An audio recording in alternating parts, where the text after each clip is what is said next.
Iran ने अपना ਜਿਹੜਾ ਇਸ ਵੇਲੇ ਜਿੱਥੇ ਉਹਨੇ ਸੀਰੀਆ ਔਰ ਨਾਰਥ ਕੁਰਦਿਸਤਾਨ ਜਿਹੜਾ ਇਰਾਕ ਦਾ ਹਿੱਸਾ ਮਿਜ਼ਾਈਲਾਂ ਦਾਗੀਆਂ ਉੱਥੇ ਪਾਕਿਸਤਾਨ ਦੇ ਉੱਤੇ ਔਰ ਬਿਨਾਂ ਕੋਈ ਮਸ਼ਵਰਾ ਜਾਂ ਦੂਸਰਾ ਕੀਤਿਆਂ ਜਾਂ ਹਾਇਰ ਲੈਵਲ 'ਤੇ ਵਿਦਨ ਪਾਕਿਸਤਾਨ ਵੀ ਜੇ ਕੋਈ ਕਿਸੇ ਦੇ ਨਾਲ ਕੋਈ ਗੁਫ਼ਤਗੂ ਨਹੀਂ। ਪਾਕਿਸਤਾਨ ਨੇ ਟਿਟ ਫॉर ਟੈਟ ਜਵਾਬ ਦੇ ਕੇ ਉਹਨਾਂ ਦੇ ਅਟੈਕ ਦਾ ਆਪਣਾ ਜਿਹੜਾ ਹੈ ਉਹ ਰਿਜ਼ੋਲਵ ਔਰ ਆਪਣੀ ਅਸਰਟਿਵਨੈਸ ਔਰ ਇੱਕ ਮਿਲਟਰੀ ਪਾਵਰ ਹੋਣਾ ਔਰ ਕੋਈ ਵਾਕ ਓਵਰ ਪਾਵਰ ਨਹੀਂ ਹੈ ਇਸ ਦਾ ਇਜ਼ਹਾਰ ਕੀਤਾ। ਮਿਲੀਟੈਰਲੀ ਵੀ ਉਹਨਾਂ ਨੇ ਅਸਰਟ ਕਰਕੇ ਆਪਣੀ ਸਟਰੈਂਥ ਦਿਖਾਈ ਪਰ ਇਹ ਫਾਈਨੈਸਟ ਮੂਵਮੈਂਟ ਹੈ ਪਾਕਿਸਤਾਨ ਦੀ ਡਿਪਲੋਮੇਸੀ ਦੇ ਵਰਲਡ 'ਚ ਵੀ ਕਿ ਵਿਦਆਊਟ ਲਾਸ ਆਫ ਟਾਈਮ ਉਹਨਾਂ ਨੇ ਰਿਲੇਸ਼ਨਸ਼ਿਪ ਵਾਪਸ ਐਂਬੈਸਡਰ ਆਪਣਾ ਵੀ ਭੇਜ ਦਿੱਤਾ ਹੈ, ਭੇਜਣ ਦੀ ਲਾਈਨ ਹੈ, ਉਹਨਾਂ ਦਾ ਵੀ ਸੱਦ ਲਿਆ। इंडिया ने तो जो ही ईरान ने अटैक किया उन्हें जंप किया और उन्हें कहा कि जी असी ईरान की पोजीशन नूं समझ सकते हैं कि सैल्फ डिफेंस दे विच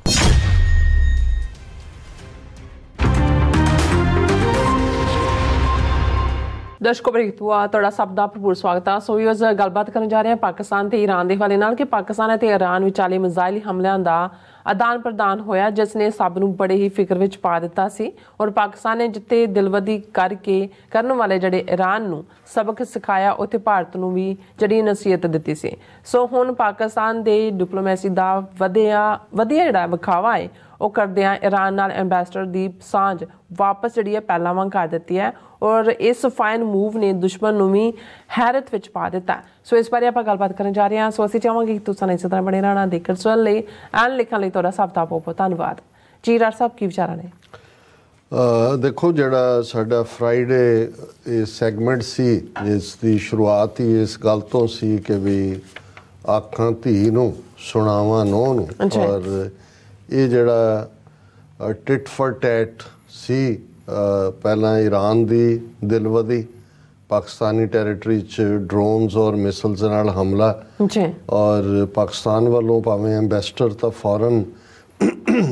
ਆਪਣਾ ਵੀ ਵਾਪਸ ਸੱਦ ਲਿਆ ਗਿਆ ਸੀ। ਉਹਨਾਂ ਦੇ ਐਂਬੈਸਡਰ ਨੂੰ ਕਿਹਾ ਗਿਆ ਸੀ ਕਿ ਭਾਈ ਤੁਸੀਂ ਆਉਣ ਦੀ ਖੇਚਲ ਨਾ ਕਰੋ ਔਰ ਫਿਰ ਆਲਮੋਸਟ 48 ਘੰਟੇ ਬਾਅਦ ਪਾਕਿਸਤਾਨ ਨੇ ਜਵਾਬੀ ਜਿਹੜਾ ਮੋਰ ਪ੍ਰੀਸੀਜ਼ਨ ਅਟੈਕ ਦੇ ਨਾਲ ਈਰਾਨ ਦੀ ਟੈਰੀਟਰੀ 'ਚ ਜਿਹੜਾ ਉਹ ਹੱਲਾ ਬੋਲਿਆ ਸੀ ਔਰ ਜਵਾਬ ਦਿੱਤਾ ਸੀ ਕਿ ਭਾਈ ਇਵੇਂ ਨਹੀਂ ਹੈ, ਜੇ ਵਾਰ ਕਰਨਾ ਤਾਂ ਵਾਰ ਇਵੇਂ ਨਹੀਂ ਕੀਤਾ ਜਾਂਦਾ, ਵਾਰ ਇਵੇਂ ਕੀਤਾ ਜਾਂਦਾ। ਔਰ ਅਸੀਂ ਉਸ ਦੇ ਵਿੱਚ ਅੱਡ ਅੱਡ ਆਸਪੈਕਟਸ ਨੂੰ ਸਮਝਣ ਦੀ ਕੋਸ਼ਿਸ਼ ਕੀਤੀ ਸੀ ਕਿ ਬਈ ਇਹ all of A sudden Iran ਨੂੰ ਕੀ ਸੁਝਿਆ ਕਿ ਉਸ ਨੇ ਆਪਣੇ ਗੁਆਂਢੀ ਮੁਲਕ ਜਿਹਦੇ ਨਾਲ ਕੋਈ ਥੋੜ੍ਹੀ ਬਹੁਤ ਤਾਂ ਚਲੋ ਨੋਕ ਝੋਕ ਰਹੀ ਹੈ ਲੇਕਿਨ ਇਸ ਵੇਲੇ ਜਦੋਂ ਕਿ ਸਾਰਾ ਫੋਕਸ ਇਜ਼ਰਾਈਲ ਦੇ ਉੱਤੇ ਹੈ ਕਿ ਜੋ ਜ਼ੁਲਮ ਉਹ ਕਰ ਰਿਹਾ ਹੈ ਗਜ਼ਾ ਦੇ ਲੋਕਾਂ ਦੇ ਉੱਤੇ ਔਰ ਈਰਾਨ ਨੇ ਆਪਣਾ ਜਿਹੜਾ ਇਸ ਵੇਲੇ ਜਿੱਥੇ ਉਹਨੇ ਸੀਰੀਆ ਔਰ ਨਾਰਥ ਕੁਰਦਿਸਤਾਨ ਜਿਹੜਾ ਇਰਾਕ ਦਾ ਹਿੱਸਾ ਮਿਜ਼ਾਈਲਾਂ ਦਾਗੀਆਂ ਉੱਥੇ ਪਾਕਿਸਤਾਨ ਦੇ ਉੱਤੇ ਔਰ ਬਿਨਾਂ ਕੋਈ ਮਸ਼ਵਰਾ ਜਾਂ ਦੂਸਰਾ ਕੀਤਿਆਂ ਜਾਂ ਹਾਇਰ ਲੈਵਲ 'ਤੇ ਵਿਦਨ ਪਾਕਿਸਤਾਨ ਵੀ ਜੇ ਕੋਈ ਕਿਸੇ ਦੇ ਨਾਲ ਕੋਈ ਗੁਫ਼ਤਗੂ ਨਹੀਂ ਅਤੇ ਇੱਕ ਪਾਰਟ ਉਹਦੇ 'ਚ ਜ਼ਰੂਰ ਜਿਹਦੀ ਸਮੈਲ ਆਉਂਦੀ ਸੀ। ਤੁਸੀਂ ਇਹ ਤਾਂ ਨਹੀਂ ਹੁੰਦਾ ਵੀ ਹਰ ਗੱਲ ਦੇ ਤੁਹਾਡੇ ਕੋਲ ਸਬੂਤ ਹੁੰਦੇ ਨੇ, ਜਿਵੇਂ ਅਮਰੀਕਨ ਉਹਦੇ ਲਈ ਡਕ ਟੈਸਟ ਲਫ਼ਜ਼ ਇਸਤੇਮਾਲ ਕਰਦੇ ਨੇ ਕਿ what looks like a duck quacks like a duck is a duck ਕਿ ਵੀ ਐਸ ਜੈ ਕਿਸ਼ਨ ਭਾਰਤ ਦਾ ਫੋਰਨ ਮਿਨਿਸਟਰ ਹੋ ਕੇ ਗਿਆ ਔਰ ਆਲਰੇਡੀ ਈਰਾਨ ਦੇ ਨਾਲ ਭਾਰਤ ਦੇ ਜੋ ਸਬੰਧ ਨੇ ਉਹ ਕਈ ਵਾਰੀ ਪਾਕਿਸਤਾਨ ਦੇ ਮਾਮਲੇ 'ਚ ਈਰਾਨ ਦਾ ਕੁਛ ਨਾ ਕੁਛ ਫਿਸ਼ੀ ਵੀ ਹੁੰਦਾ ਔਰ ਜਿਵੇਂ ਜਿਹੜਾ ਹੈ ਉਹ ਈਰਾਨ ਆਪਣਾ ਆਇਲ ਵੀ ਵੇਚਦਾ ਇੰਡੀਆ ਨੂੰ ਔਰ ਇੰਡੀਆ ਔਰ ਈਰਾਨ ਦੇ ਈਵਨ ਇੰਟੈਲੀਜੈਂਸ ਲੈਵਲ ਦੇ ਸਬੰਧ ਵੀ ਕਾਫੀ ਗੂੜੇ ਰਹੇ ਨੇ ਔਰ ਇਹੀ ਕਾਰਨ ਰਿਹਾ ਕਿ ਈਵਨ ਕੁਲਭੂਸ਼ਣ ਯਾਦਵ ਜਿਹੜਾ ਪਾਕਿਸਤਾਨ ਦੀ ਕਸਟਡੀ ਦੇ ਵਿੱਚ ਹੈ ਉਹ ਵੀ ਈਰਾਨ ਰਾਹੀਂ ਪਾਕਿਸਤਾਨ ਦੇ ਉਸ ਜਿਹੜਾ ਬਲੂਚਿਸਤਾਨ ਏਰੀਆ ਦੇ ਵਿੱਚ ਆਪਣਾ ਕਿਵੇਂ ਉਹਨੇ ਬਾਰਡਰ ਨਾਲ ਲੱਗਦਿਆਂ ਕਿੰਨੇ ਜਿਹੜੇ ਐਸਪਾਇਨੇਜ ਸੈਂਟਰ ਰਾਹ ਦੇ ਐਸਟੈਬਲਿਸ਼ ਕੀਤੇ ਹੋਏ ਸੀ ਔਰ ਵਿਦਨ ਵੀ ਕਿੰਨੇ ਜਿਹੜੇ ਨੇ ਜਿਹੜੇ ਰਾਹ ਦੇ ਸਟੇਸ਼ਨ ਹਾਊਸ ਐਸਟੈਬਲਿਸ਼ ਕੀਤੇ ਹੋਏ ਸੀ। ਸੋ ਸਾਨੂੰ ਇਹ ਲੱਗਦਾ ਸੀ ਕਿ ਵੀ ਇਸ ਪੀਰੀਅਡ ਦੇ ਵਿੱਚ कुछ ना कुछ एक पासे इंडिया वाले जिहड़े ने वो गंग हो अप्रोच रखते हैं पार्लीमेंट च भी, और राजनाथ सिंह तो लैके उन्होंने अमित शाह तक जदों ये कहते हैं कि जी ये असी पाकिस्तान ऑक्यूपाइड कश्मीर ये साडा हिस्सा है, असी लवांगे। और ईवन जिहड़ी ब्रिटेन दी हाई कमिश्नर बन के गई उत्थे पाकिस्तान दे विच अजे 7-8 दिन पहला ही जिहड़ी है वो ਜਿਹੜਾ ਮੀਰਪੁਰ और उस एरिया ਦੇ ਵਿੱਚ गई मुजफ्फराबाद और दूजा तो इंडिया ने ऑफिशियल प्रोटेस्ट किया है कि जी ये कि साडा कश्मीर है और तुसी किवें डेयर किया। सो मैनू लगता सी भी किते ना किते ये जो ईरान ने किया ये तो नहीं है भी, एक तो ये है कि जहाँ कोई खुफिया इजरी और मोसाद और रॉ किवें क्लोजली काम करते हैं, वो कतर दी उदाहरण सामने है कि किवें इंडिया के 8 आला नेवल ऑफिसर उत्थे जड़े ने वो फड़े हुए ने और डेथ सेंटेंस ही उन्होंने हुण भी उन्होंने उन्होंने हायर अदालत दे विच चल रहा है उन्होंने उत्ते कि भी ये की है, इनू असी समझण दी कोशिश करन दे यत्नां दे विच असी ये कहा सी कि भी ईरान नू तां समझाना इवें ही है जिवें उन्होंने कोशिश पाकिस्तान ने किया। बड़ा जरूरी सी ईरान दे खाने च अकल पाउणी, पर असी ये कहा सी कि भाई धी नू समझ आई कि नहीं आई, पर नूह नू समझ आ गई भाई इंडिया के हवाले नाल। और साडे काफ़ी साडे व्यूअर्स ने उसनू एप्रीशिएट भी किया। हुण अज इसे ही इशू नू अगे तोरदिआं जिहड़ी गल मैं करन जा रहा, शायद मैं जे गलत ना होवां तो चर्चिल दी कोट है, किसी होर दी भी हो सकती है क्योंकि मेरे को मैं इनू दोबारा रिसर्च नहीं किया, जिहदे च उन्हें कहा कि भी मैगनैनिमस इन विक्टरी डिफाइंट इन डिफीट,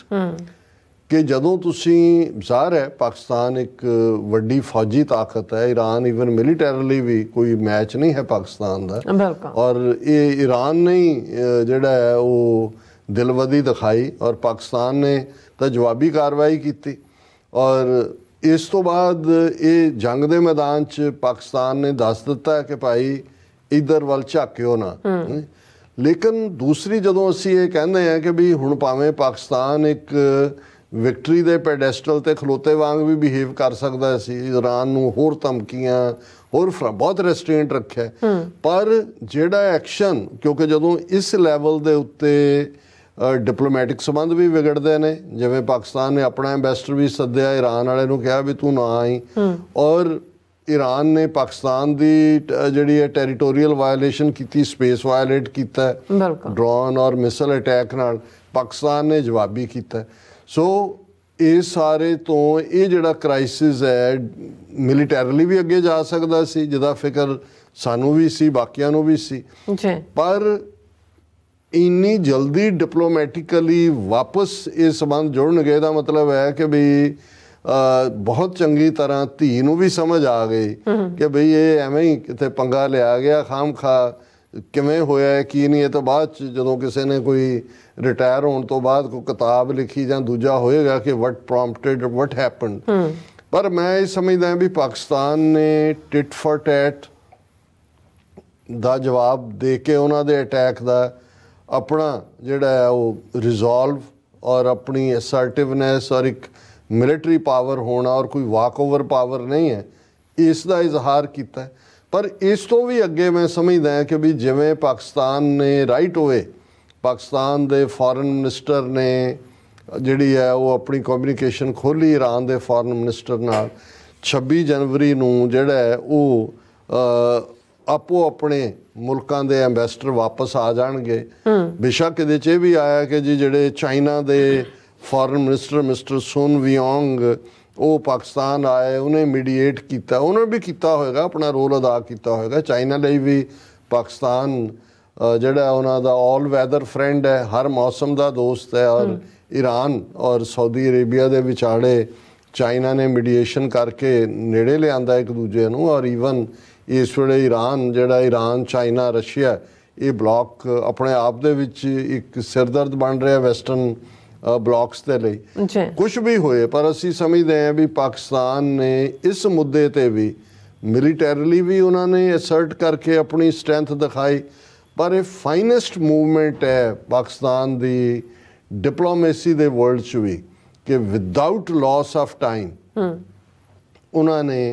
ਰਿਲੇਸ਼ਨਸ਼ਿਪ ਵਾਪਸ ਐਂਬੈਸਡਰ ਆਪਣਾ ਵੀ ਭੇਜ ਦਿੱਤਾ ਹੈ, ਭੇਜਣ ਦੀ ਲਾਈਨ ਹੈ, ਉਹਨਾਂ ਦਾ ਵੀ ਸੱਦ ਲਿਆ। ਔਰ ਇਹ ਉਹਨਾਂ ਨੇ ਕਿਹਾ ਜੀ ਕਿ ਇਹ ਜਿਹੜੀ ਫੋਰਨ ਮਿਨਿਸਟਰਸ ਦੀ ਆਪਣੇ ਈਰਾਨ ਔਰ ਪਾਕਿਸਤਾਨ ਦੇ ਜਿਹੜੇ ਨੇ ਉਹ ਆਪਸੀ ਫੋਨ ਗੁਫ਼ਤਗੂ ਹੋਈ ਔਰ ਉਸ 'ਚੋਂ ਹੈ ਕਿ ਵੀ ਇਹ ਜਿਹੜੇ ਐਂਬੈਸਡਰ ਨੇ 26 ਜਨਵਰੀ ਨੂੰ ਆਪੋ ਆਪਣੀਆਂ ਪੋਸਟ ਨੂੰ ਦੇ ਉੱਤੇ ਵਾਪਸ ਆਉਣਗੇ। ਔਰ ਇਸ ਦੇ ਨਾਲ 29 ਜਨਵਰੀ ਨੂੰ ਜਿਹੜਾ ਈਰਾਨ ਦੇ ਫੋਰਨ ਮਿਨਿਸਟਰ ਹੁਸੈਨ ਅਮੀਰ ਅਬਦੁੱਲਿਆਨ ਉਹ ਵੀ ਪਾਕਿਸਤਾਨ ਵਿਜ਼ਿਟ ਕਰਨਗੇ। ਸੋ ਇਹ ਬਹੁਤ ਪੋਜ਼ੀਟਿਵ ਗੱਲ ਹੈ। ਇਹਨੇ ਇੱਕ ਪਾਸੇ ਜਿੱਥੇ ਇਹ ਵੀ ਰਾਹਤ ਦਿੱਤੀ ਹੈ ਕਿ ਕੋਈ ਐਸਕੇਲੇਟ ਨਹੀਂ ਹੋਈ ਸਿਚੁਏਸ਼ਨ। ਹਾਲਾਂਕਿ ਇੰਡੀਆ ਨੇ ਤਾਂ ਜਿਉਂ ਹੀ ਈਰਾਨ ਨੇ ਅਟੈਕ ਕੀਤਾ ਉਹਨੇ ਜੰਪ ਕੀਤਾ ਔਰ ਉਹਨੇ ਕਿਹਾ ਕਿ ਜੀ ਅਸੀਂ ਈਰਾਨ ਦੀ ਪੋਜੀਸ਼ਨ ਨੂੰ ਸਮਝ ਸਕਦੇ ਹਾਂ ਕਿ ਸੈਲਫ ਡਿਫੈਂਸ ਦੇ ਵਿੱਚ, ਕਿਉਂਕਿ ਉਹਨਾਂ ਨੂੰ ਤਾਂ ਲੱਗਾ ਕਿ ਵੀ ਵਾਹ ਇਹ ਤਾਂ ਜੋ ਅਸੀਂ ਉਹਨੂੰ ਤੁਖਨੀ ਦਿੱਤੀ ਹੈ ਉਹ ਕੰਮ ਸ਼ੁਰੂ ਹੋ ਗਿਆ। ਲੇਕਿਨ ਪਾਕਿਸਤਾਨ ਨੇ ਆਪਣਾ ਮਿਲਟਰੀ ਮਾਈਟ ਵੀ ਦੱਸਿਆ ਔਰ ਹੁਣ ਇਹ ਵੀ ਦੱਸਿਆ ਕਿ ਭਾਈ ਉਹ ਜਿਹੜੀ ਚਰਚਲ ਦੀ ਗੱਲ ਕਿ ਮੈਗਨੈਨਿਮਸ ਇਨ ਵਿਕਟਰੀ ਡਿਫਾਇੰਟ ਇਨ ਡਿਫੀਟ, ਕਿ ਹੁਣ ਜੇ ਵਿਕਟਰੀ ਸੀ ਮਿਲੀਟੈਰਲੀ ਮੈਗਨੈਨਿਮਿਟੀ ਦਿਖਾਈ, ਉਹਨਾਂ ਨੇ ਕਿਹਾ ਕੋਈ ਗੱਲ ਨਹੀਂ, ਤੁਸੀਂ ਭਰਾ ਹੀ ਹੋ ਸਾਡੇ, ਜੇ ਗਲਤੀ ਹੋ ਗਈ ਕੋਈ ਨਹੀਂ, ਆਓ ਵਾਪਸ ਆਪਣੇ ਐਂਬੈਸਡਰ ਨੂੰ ਭੇਜੋ, ਅਸੀਂ ਵੀ ਭੇਜਦੇ ਹਾਂ ਔਰ ਅਸੀਂ ਡਿਪਲੋਮੈਟਿਕ ਸੰਬੰਧ ਐਸਟੈਬਲਿਸ਼ ਕਰ ਰਹੇ ਹਾਂ। ਸੋ ਅਸੀਂ ਇਸ ਦੇ ਉੱਤੇ ਜਿੱਥੇ ਤਸੱਲੀ ਦਾ ਇਜ਼ਹਾਰ ਵੀ ਕਰਦੇ ਹਾਂ ਉੱਥੇ ਪਾਕਿਸਤਾਨ ਦੇ ਪਾਲਿਸੀ ਮੇਕਰਸ ਨੂੰ ਜਿਹੜਾ ਹੈ ਉਹ ਮੁਬਾਰਕਬਾਦ ਵੀ ਦਿੰਦੇ। ਜੀ ਡਾਕਟਰ ਸਾਹਿਬ ਤੁਹਾਡਾ ਬਹੁਤ ਬਹੁਤ ਸ਼ੁਕਰੀਆ। ਇਸ ਵਕਤ ਲੈਣ ਬ੍ਰੇਕ। ਵਿਊਅਰਸ ਤੁਸੀਂ ਕਿਤੇ ਨਹੀਂ ਜਾਣਾ, ਮਿਲਦੇ ਹਾਂ ਛੋਟੇ ਜਿਹੇ ਵਕਫੇ ਤੋਂ ਬਾਅਦ।